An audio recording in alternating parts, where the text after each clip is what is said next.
आज हम बात करने जा रहे हैं लोकसभा गोरखपुर सदर सीट के संबंध में।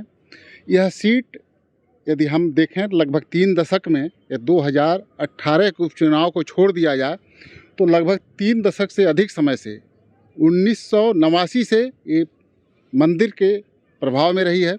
1989 में महंत अवैधनाथ यहाँ से भाजपा के टिकट पर चुनाव लड़े थे और जीते थे और तब से ये सीट लगातार भाजपा के ही खाते में है।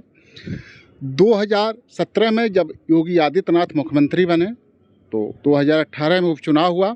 उपचुनाव में निषाद पार्टी और सपा ने परवीन निषाद को टिकट दिया।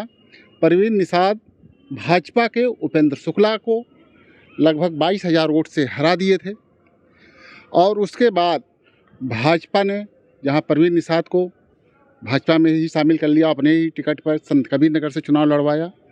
वही निषाद पार्टी सहयोगी पार्टी हो गई, एनडीए में शामिल हो गई और 2019 के लोकसभा चुनाव में एक रवि किशन शुक्ला यहाँ पर प्रकट हुए और लोकसभा का चुनाव लड़े, लेकिन उन्हें भी काफ़ी अच्छा वोट मिला। 7,17,000 वोट उनको प्राप्त हुआ, जो कुल हुए मतदान का लगभग 60% था। और सपा के जो प्रत्याशी थे राम भुवाल निषाद, वो करीब 4 लाख वोट पाए थे। लगभग 3 लाख से अधिक वोटों से रवि किशन ने सपा प्रत्याशी को हराया था।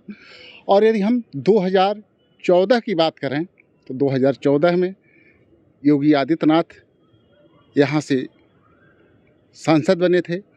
उस समय भी उन्होंने सपा प्रत्याशी को करीब 3 लाख से अधिक वोटों से हराया था। और यदि 2009 की बात करें, उस समय भी योगी आदित्यनाथ ने बसपा प्रत्याशी को करीब 2.25 लाख वोटों से हराया था। उस समय बसपा से विनय शंकर तिवारी प्रत्याशी थे, वो पराजित हुए थे। तो यदि देखा जाए तो इस सीट पर गोरक्ष पीठ का जो सबसे पहला प्रभाव था वो महंत दिग्विजयनाथ का था। वो हालांकि 1960 से चुनाव लड़ते रहे हैं, लेकिन 1967 में उन्होंने निर्दलीय प्रत्याशी के रूप में जीत हासिल किया और 2 साल के बाद उनका निधन हो गया, वो ब्रह्मलीन हो गए। और उसके बाद महंत अवैधनाथ ने 1970 में फिर निर्दलीय चुनाव लड़ा और जीत गए। और उसके बाद 1998 से लगातार योगी आदित्यनाथ यहाँ से जीतते रहे भाजपा के टिकट पर। वही 2018 के उपचुनाव में एक बार सपा के टिकट पर परवीन निषाद जीते थे, जो इस समय भाजपा के संत कबीर नगर से प्रत्याशी हो चुके हैं। यहाँ पर जो 5 विधानसभाएं हैं उसमें 5 पर भाजपा 2017 में भी जीती थी और 2022 में भी जीती है। तो 5 विधानसभा की सीट गोरखपुर सदर के अंदर जो आती है उस पर भाजपा की जीत हुई है। और यदि हम जातिगत समीकरण की बात करें तो यदि कहा जाए तो पिपराइच और गोरखपुर सदर, ये दोनों जगहों पर निषाद बाहुल सीट है। यहाँ पर करीब 5 लाख के आसपास निषाद वोटर हैं। और आपको बता दूं कि गोरखपुर लोकसभा सदर सीट पर कुल मतदाताओं की संख्या करीब 23 लाख के आसपास है, जिसमें 5 लाख निषाद हैं,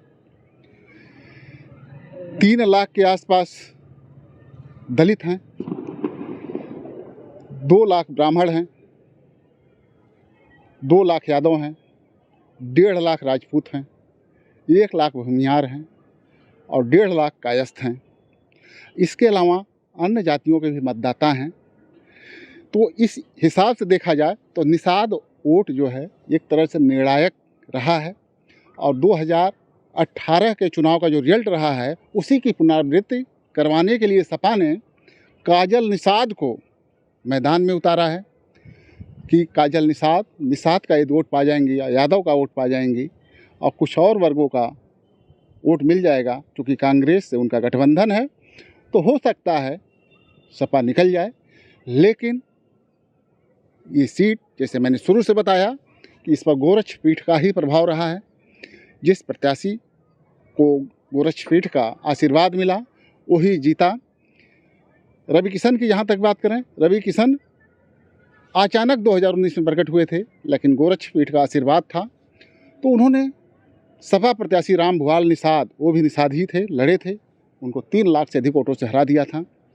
इस बार भले प्रत्याशी बदल गया, निषाद प्रत्याशी है, लेकिन परिणाम क्या होगा यह तो चुनाव के बाद, मतगणना के बाद, परिणाम आने के बाद ही पता चलेगा।